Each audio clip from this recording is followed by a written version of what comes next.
Hey everyone, this is Discjunkie and welcome back to Secondhand Sickness.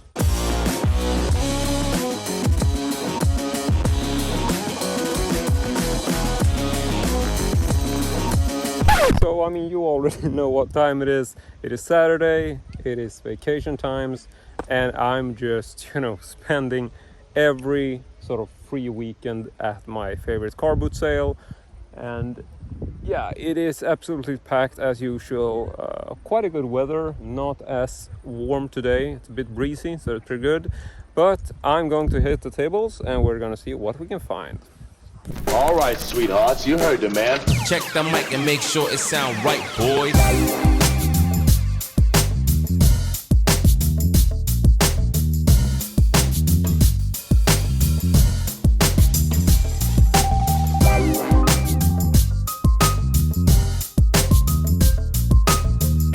Alright, so I would say I am done for the day. I was feeling quite,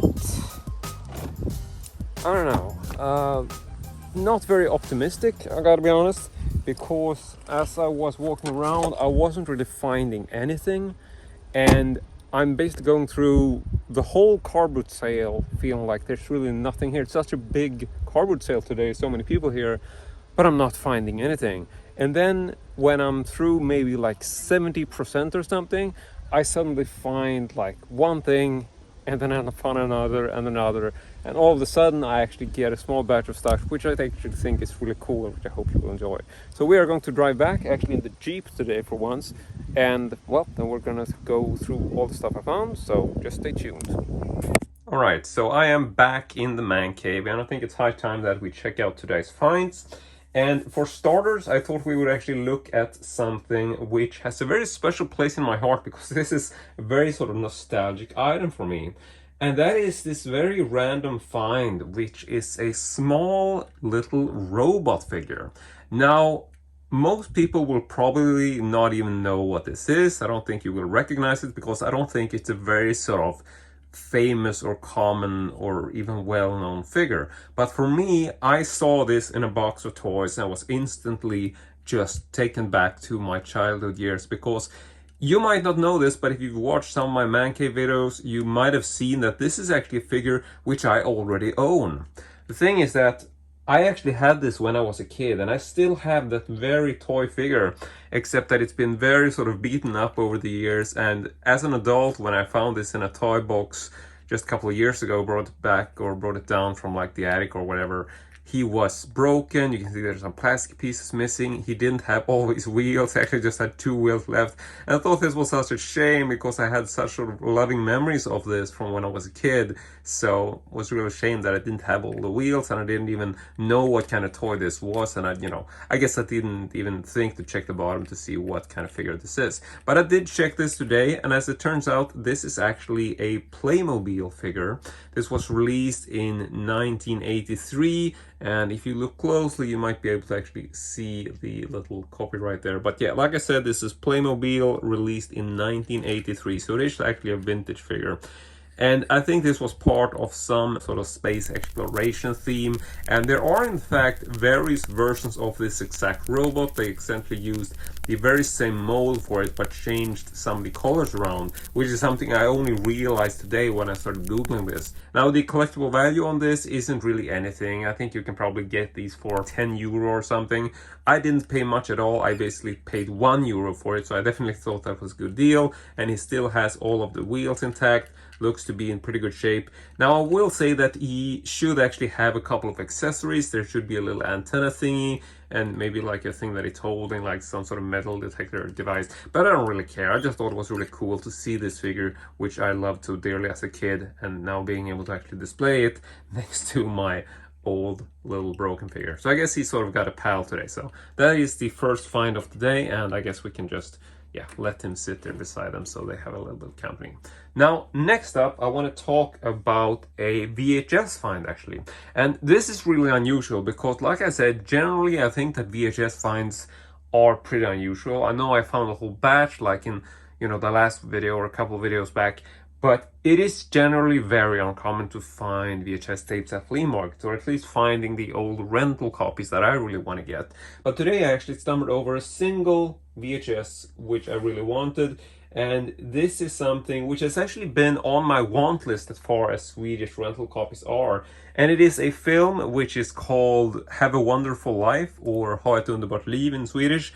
And this is a Swedish comedy type drama, and I watched this in my teenage years. It is from 1991, so it's not really an old film, but it does come in this yellow classic SF, the yellow SF label. So it comes in the original yellow SF clam. There you have the original label on it. And this is a film which I do not own, but it's a film which I remember very fondly from my teenage years. I actually think I had a very big crush on the leading lady, which is called Lena Panid, and she has actually not made too many movies. I think she only has like 22 credits on IMDb or something, so I don't really know why that is or what happened to her career, but she has actually resurfaced and done some roles in 2023, I realized, so she's still acting, which is pretty cool. But I remember having quite a teenage crush on her, and I think this also relates to the fact that this film has quite a, in my opinion, infamous sex scene, which, you know, I suppose at the time this was very effective on my teenage mind, being able to see her in the nude. But that's really a separate story, and I'm not really gonna talk too much about this.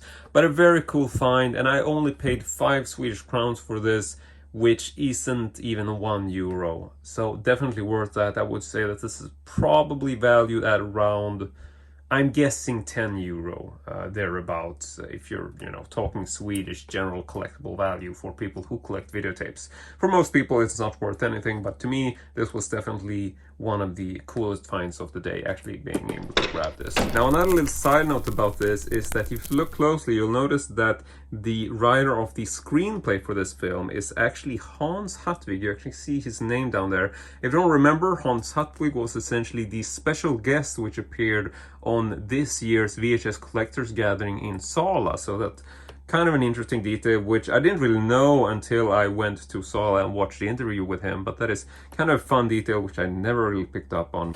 So that is the second pickup today, and now I want to take a look at some more toys, which maybe isn't super retro, but I was still really happy about this little trio of figures which I stumbled over. And this is actually this Japanese figure which is called Domo-kun. And if you don't know this character, you can just go ahead and check YouTube. He is generally like a mascot for a Japanese broadcasting network or a TV station. I believe the station is called NHK, and he has just become this viral sensation all over the world. So today I found these small figures. These aren't very collectible, I think. They appear to be part of the DC Heroes lineup from DC Comics.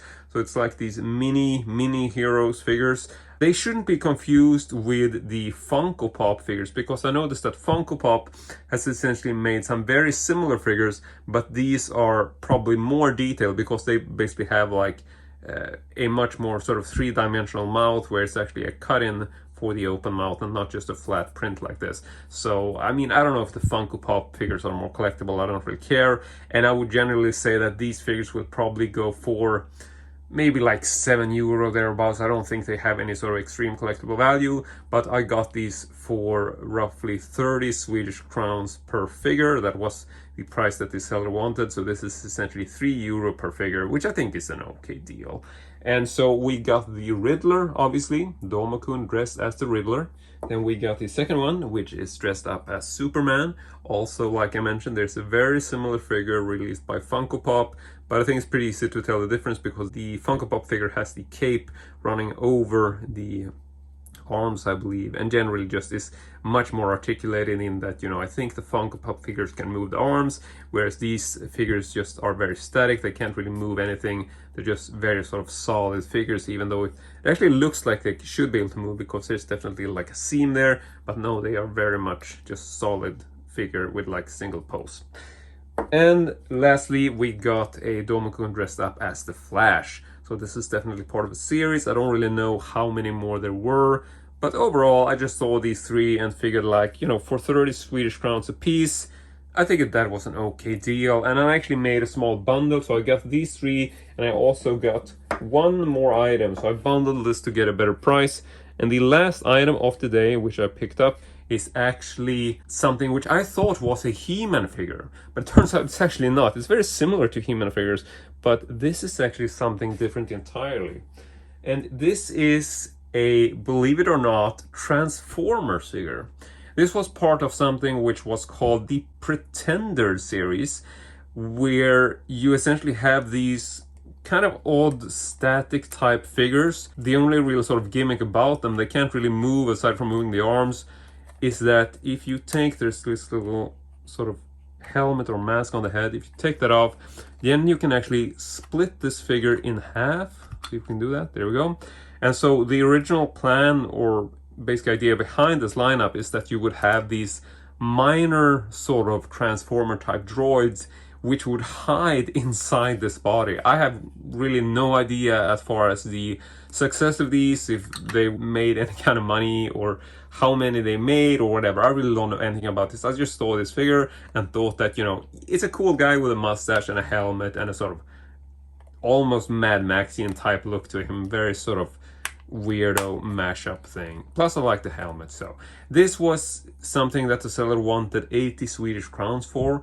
I bundled this together with the three little figures, so that would be something like 170, and then I bundled this down to 160 Swedish crowns, so a little bit of a discount there.